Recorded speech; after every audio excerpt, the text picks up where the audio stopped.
Alright, how are we doing today, guys? I get a lot of questions about what kind of connection I like to use from my backing to my fly line, and I definitely like to go with the loop-to-loop connection. A lot of fly lines nowadays in the market, they already come with a welded-in loop. Um, I like to use that one on some of my lighter weight ones, and then I like to create a loop on some of my heavier fly lines. Typically my 9 weights and up, I'll create my own loop on that. But a lot of people ask me how I make that loop on the backing or your Dacron. And so I'll go ahead and go through a quick little seminar on that. The backing that I typically like to use is a tough line. I really like it because it's extremely thin. It's very soft line. It goes through the guides well. It doesn't have that aggravating sound. This one right here happens to be 50 pounds, which is extreme overkill for, say, an 8 weight, but the diameter is so thin that it's equal to most of your Dacrons out there. So basically, the main thing is you're going to have a giant spool like this, and you need to figure out a way to create a loop on the end without, of course, taking all the line off the spool. So basically, we're going to pretend like this is a already spooled up fly reel, and we need to go ahead and create that loop. So there's a couple different ways of doing it. You need to either have yourself a splicing needle, which is a tiny little needle like this, and it's got that already welded in loop at the very end, and it's got a dull point on the other side. That needle is by a company called E-Tex. They're out of South Florida, and you can get yourself the needles that way. They have splicing ones, and of course they have the hollow needles as well. If you don't happen to have a set of needles like that, you can just take some Malin haywire, hardwire, excuse me, and make yourself your own little splicing kit. So basically all I do is take some pretty thin stuff. I'm using some thick one here just so it shows up on the video. But all you really want to do is you want to fold it back and get a nice little pinch on the end. So the main difference between the two splicing is that if you're using your haywire, you make your own tool, you're going to want to start at the end and you're going to want to slide all the way up the hollow core Dacron. People always ask me, how far do you go? Well, it's going to create a Chinese finger trap. And so basically what you want to do is you want to measure out whatever the diameter of your reel or the diameter of the fly line is. So say this is the diameter here. You can see that's probably more than enough in the distance to go up inside the hollow core. Basically because it is going to open and then you can close it after you're done. But you want to make sure that you can get over the reel or over the spool that you're trying to splice and make your loop-to-loop connection with. In the case of using this little tool, you do it backwards. So basically I'm going to figure out how far up I want to go, and you want to be able to feed this needle down inside, and this is the tricky part. You want to be able to get down inside that line. Let me see if I can get this started here.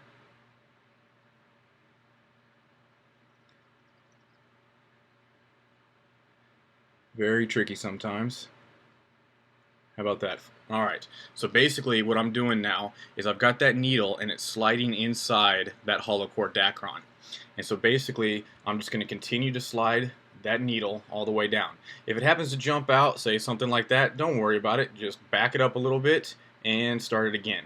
And just go real slow, take your time. There's definitely no race on something like this. Let's get her going here.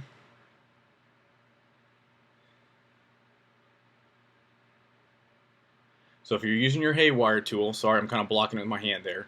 If you're using your haywire tool, you're basically going to start at the other end and you're going to feed up the other direction where the needle will be sticking out. Now the rest of it is basically the same process.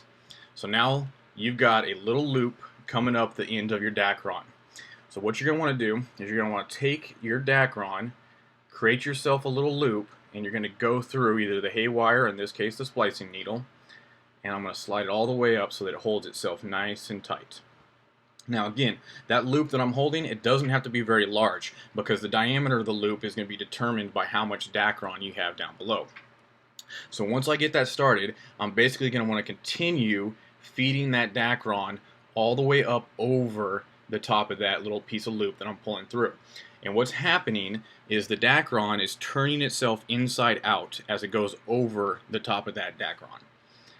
Let's get through the last little bit there, and you can see here where the loop has now come through, and I'm just going to continue to feed that Dacron over itself and turning it inside out.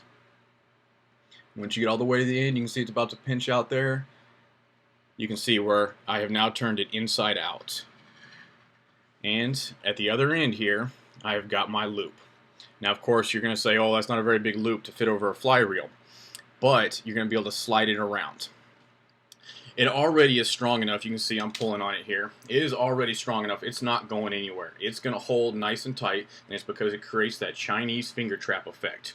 But to finish it off, give it a nice clean look, I'm going to take your standard tie fast nail knot tying tool. This is a pretty old one I've had for a while, but they hold up.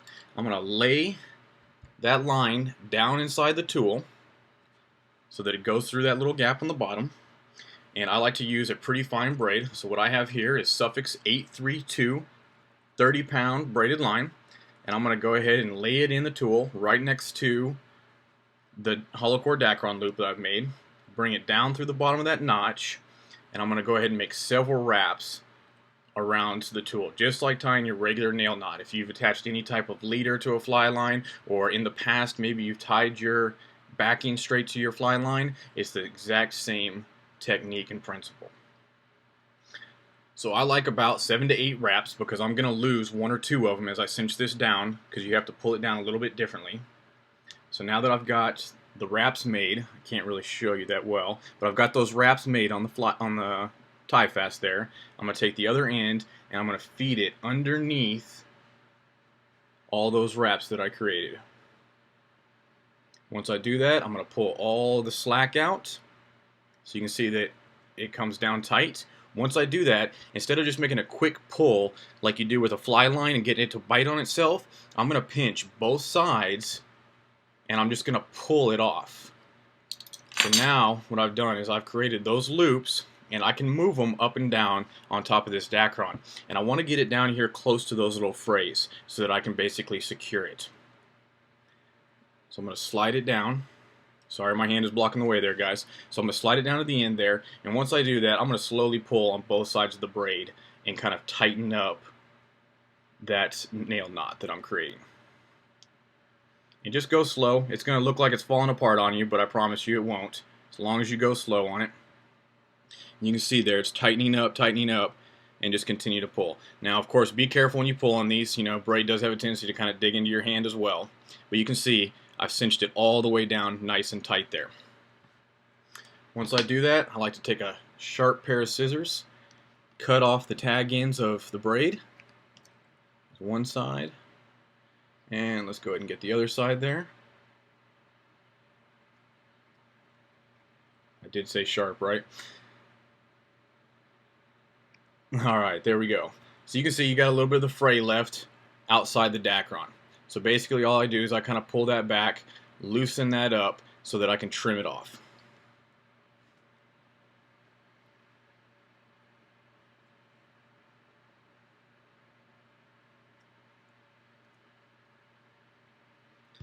Alright, you don't have to get it all completely off.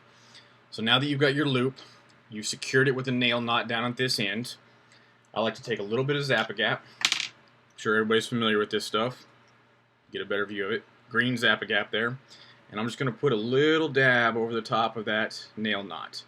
And what that's going to do for me is I'm going to be able to work that in. And I'm going to get all those frays to lay down nice and neat against a fly line. So once I do that, you can see there that that is a pretty clean, low profile connection. And that'll run through your guides with ease. You don't have to worry about it hanging up or creating any problems. You don't have to listen to that knot zipping over the top of all your snake guides. It's going to go through nice and easy.